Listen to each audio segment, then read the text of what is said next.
You know the names, right? The giants of our economy, the titans you see on the S&P 500, they feel permanent, like they're these unmovable mountains on the business landscape. But what if I told you that whole mountain is actually built on sand? So, a recent study by EY, it uncovered something that's frankly staggering. Not that long ago, the average lifespan of a top American company was around 67 years. Pretty respectable. Well, today, that number has absolutely plummeted to just 15 years. Yeah, 15. That's barely enough time to go from being a freshman in high school to getting your first real job. It means the titans of today are pretty much the relics of tomorrow. Okay, so if 15 years is the new normal, what if I asked you this?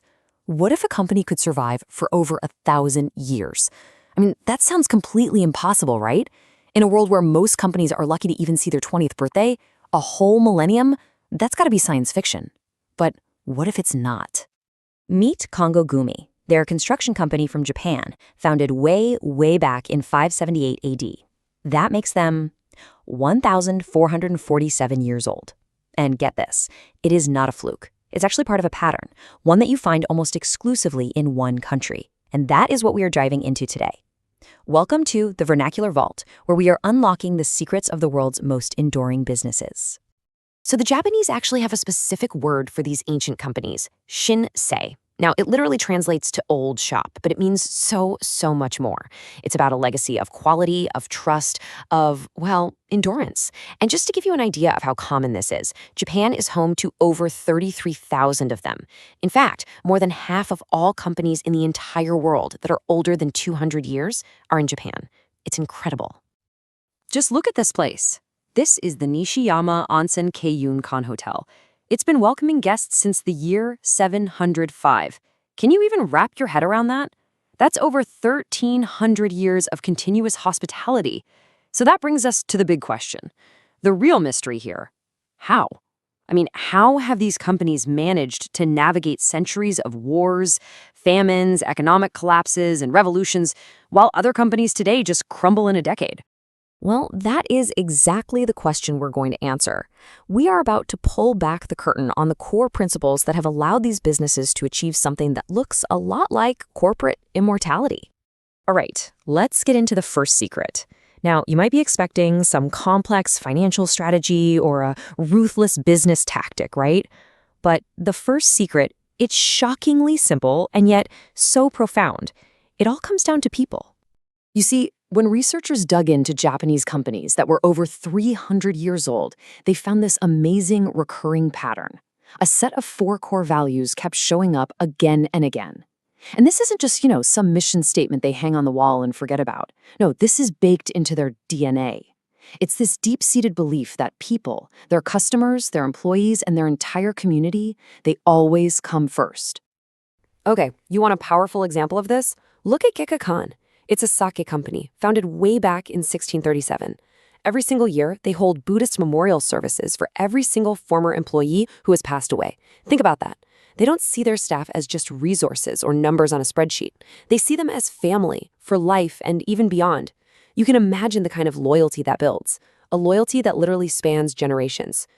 And this deep respect for people, it doesn't stop at the company's front door. These businesses go way beyond what we might call corporate social responsibility today. They practice something called community coexistence value. And the idea is really simple. The company's very existence, the stability it offers, the jobs it provides, is a fundamental value to its community. It's not about charity. It's about being woven into the very fabric of the town in this incredible symbiotic relationship. That idea, building a legacy with your community, that's just so powerful, isn't it? If you're finding these timeless strategies as fascinating as I do me a favor and hit that like button. And hey, make sure you subscribe to the Vernacular Vault for more deep dives into the ideas that have really, truly stood the test of time. Okay, so it would be easy to think that these companies just, stubbornly resisted change for hundreds of years, that they're basically living museums. But honestly, that could not be further from the truth. Their second secret is this incredible, masterful balancing act between honoring tradition and embracing transformation. And really, this is the core challenge every single one of these Shinisei faces. How in the world do you honor the traditions that have kept you alive for centuries, while at the same time innovating enough to stay relevant in a world that never stops changing? It's like walking a tightrope between stability and total reinvention. You want the perfect example of this? Nintendo. I bet you didn't know they were founded way back in 1889. For decades, they just made these traditional handmade playing cards. But here's the key. They were never afraid to experiment. They dabbled in toys, other ventures, and then, in the 80s, they jumped into video games. And that single pivot, it didn't just save them, it turned them into a global icon, all while staying true to their core identity, just creating fun. So how do they manage this? Well, leaders of these long-lasting companies tend to use a two-pronged approach. On one hand, you've got what's called induced strategy.